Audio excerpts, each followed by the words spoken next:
Yes. पण मला सांग तू आधी याचा कोणता प्रोजेक्ट बघितलेला का? आणि कोणतं म्हणजे कोणतं असं असतं ना, ते कॅरेक्टर तुला खूप आवडलेलं असं कोणतं होतं? मी आता त्याला तेच बोलत होते, की मी ॲक्चुअली मनोडूडू बघितलंच नाहीये आणि एवढं एवढा क्रेज आहे आणि याचे फॅन्स आणि आता मी कमेंट्स बघतेय, इतके फॅन अकाउंट आणि फॅन्स आणि आय वाज लाइक मला बघायला पाहिजे. खरंच बघायला पाहिजे आणि मी आय विल डेफिनिटली स्टार्ट. पण मी सांगतोय ना, मी स्वतः जे की मी म्हणालो, हो. मी स्वतः मन उडू झालं कधीच बघितले नाही. पहिले 4-5 एपिसोड बघितले असतील.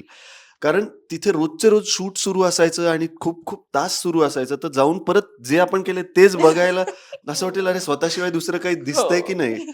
आणि तो शो पूर्ण झाल्यावर तो थोडासा अब्रप्टली बंद झाला, म्हणजे पूर्ण झाला काही कारणास्तव. पण त्याच्यानंतर पण मग असं होतं, की मला इतकं नॉस्टॅल्जिक फीलिंग आलं, की मी मग मागचं काही बघितलं ना, तर मला खूप इमोशनल फील होतं. म्हणून मी कधी डेअरिंगच केली नाही त्याच्यात परत जाऊन बघण्याची.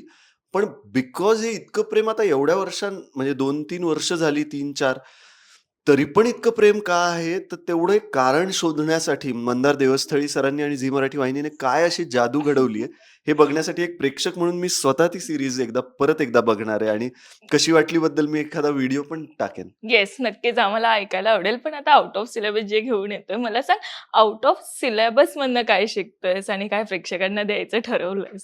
जसं मी म्हणालो, की आत्ता जी काही काळाची गरज आहे, आपण एंटरटेनमेंटकडे एक एक प्रकारे पळवाट म्हणून बघतो बऱ्याचदा, की जी सत्य परिस्थिती आहे, घरामधले वाद-भांडणं असतील किंवा बाहेर जे काही पॉलिटिक्स सुरू असेल किंवा काही वातावरणामध्ये जे बदल होत आहेत, जे सगळे वेदनादायी ज्या पण काही गोष्टी आहेत, त्या विसरून कुठेतरी एका वेगळ्या विश्वामध्ये रमू, अशा पद्धतीने फिल्में सिर्फ 3 चीज़ों की वजह से चलती है, एंटरटेनमेंट, एंटरटेनमेंट, एंटरटेनमेंट.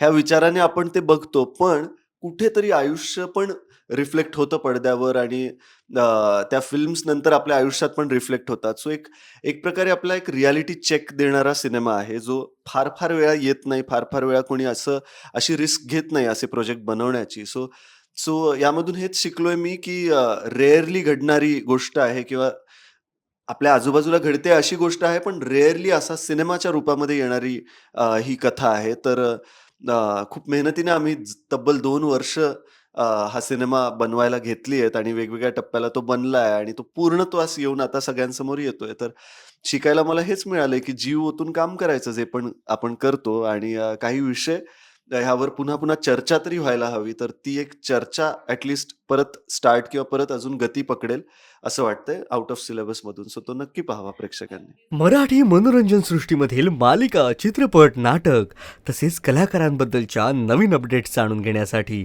नक्की सबस्क्राईब करा इट्स मज्जा मराठी या आपल्या नवीन यूट्यूब चॅनलला.